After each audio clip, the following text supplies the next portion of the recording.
Alrighty, what's up guys, and welcome back to my channel. You're watching the daily series of Nwadei MMA, where I give you my thoughts, but more importantly, ask for your thoughts, as you guys are the MMA community, and this community is very fast paced and I can't keep up with it all by myself. Now in this video, we're going to be recapping the UFC fight night that just passed by, with Kai France headlining with Amir Albazi.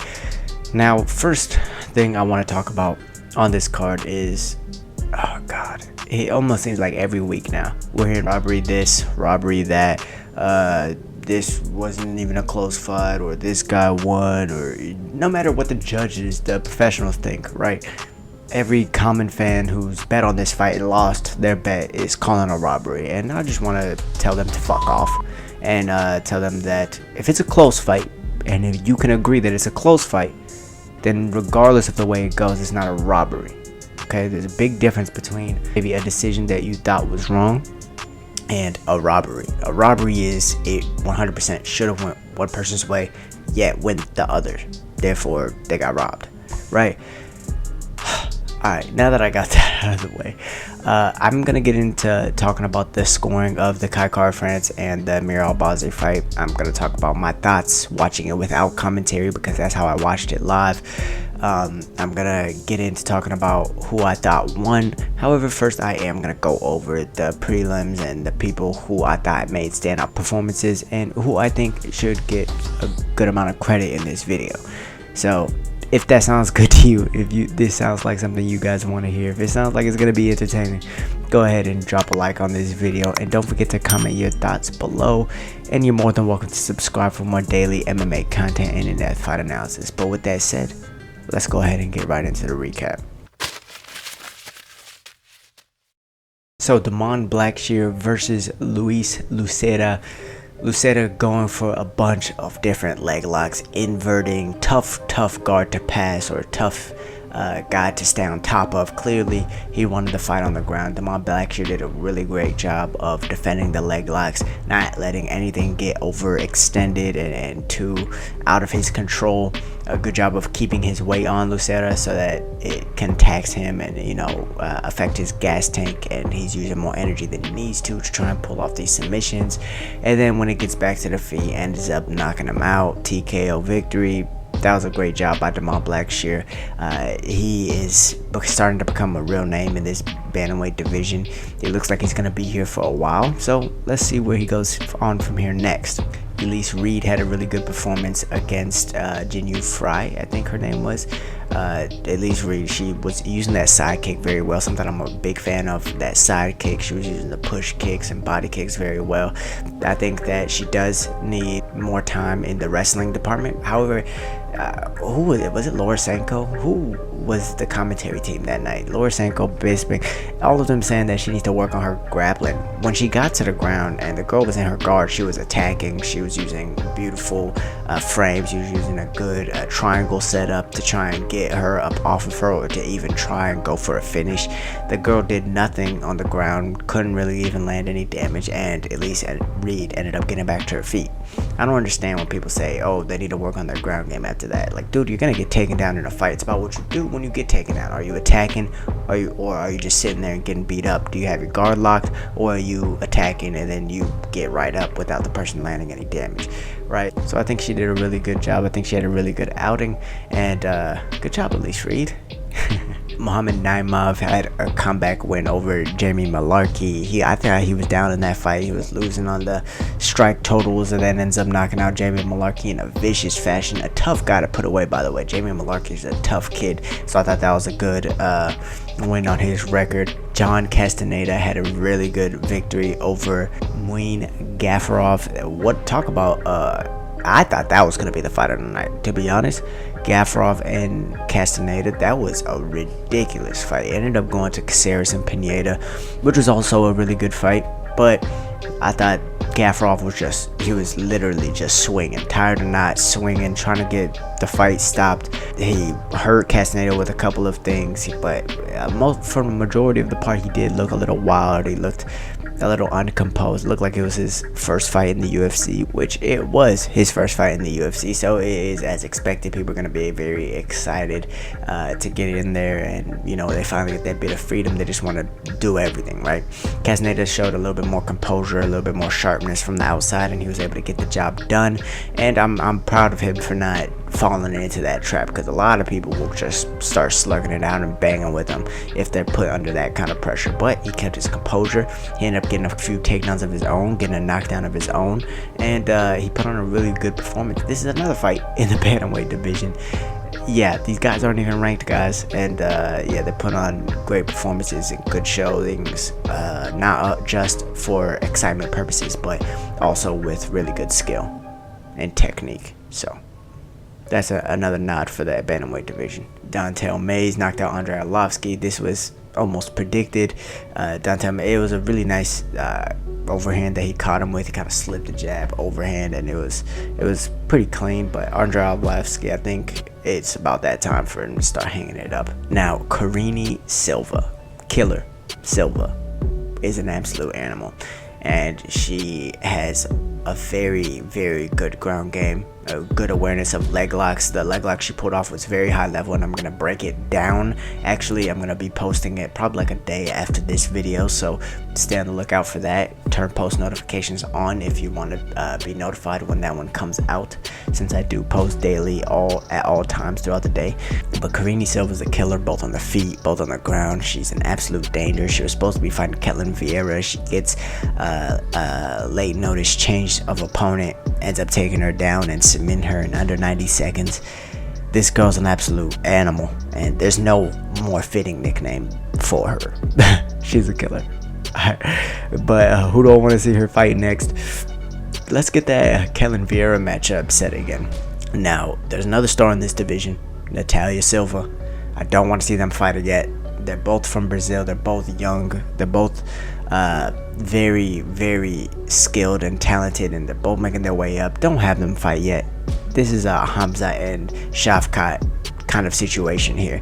You don't want them to fight now. You want them to fight when it's for the title or for higher stakes, like a #1 contender fight, right? So Karine Silva, Natalia Silva, look out for these girls, man. Look out for them. Next, we have Jim Miller, who fought Jesse Butler, a Fury native, Fury FC. For those of you who don't know, that is a Houston promotion sending a bunch of people to the UFC.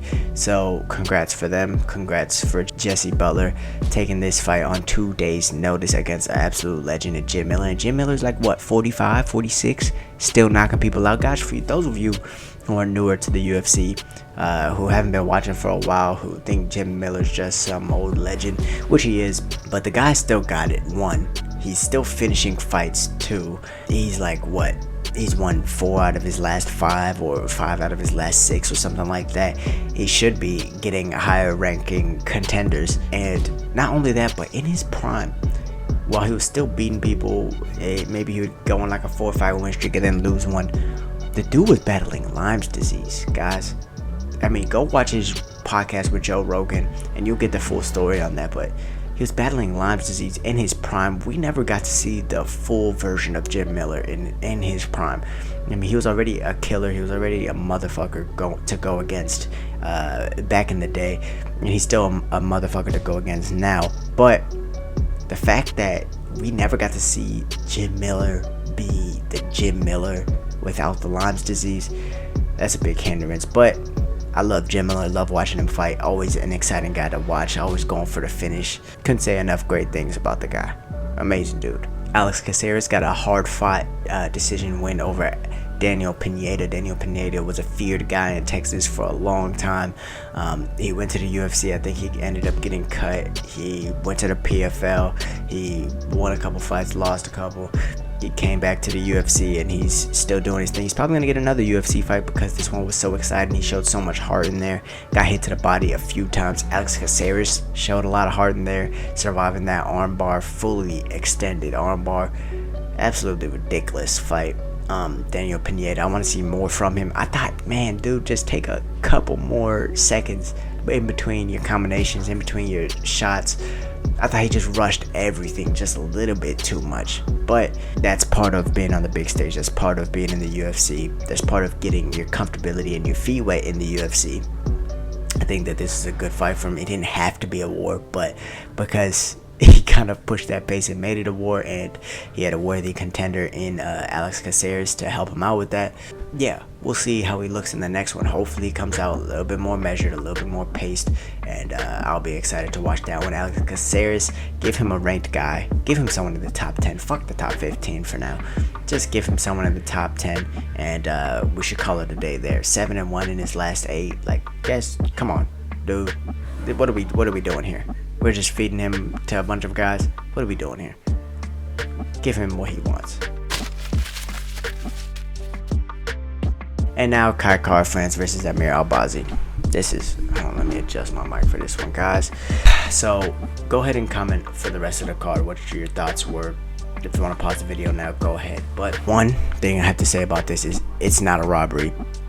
Two, never like to say, oh, he shoulda, coulda, woulda done this when a fighter has given their 100%, right? Because obviously hindsight is going to be 20/20. However, another reason why you can't go around calling this thing a robbery is because there's things that Kai could have done to make this thing turn out differently. Now, when I watch this, a lot of people, majority of people are going to be watching it with the commentary, right? They want to hear what the commentators are saying, whether they're biased or not.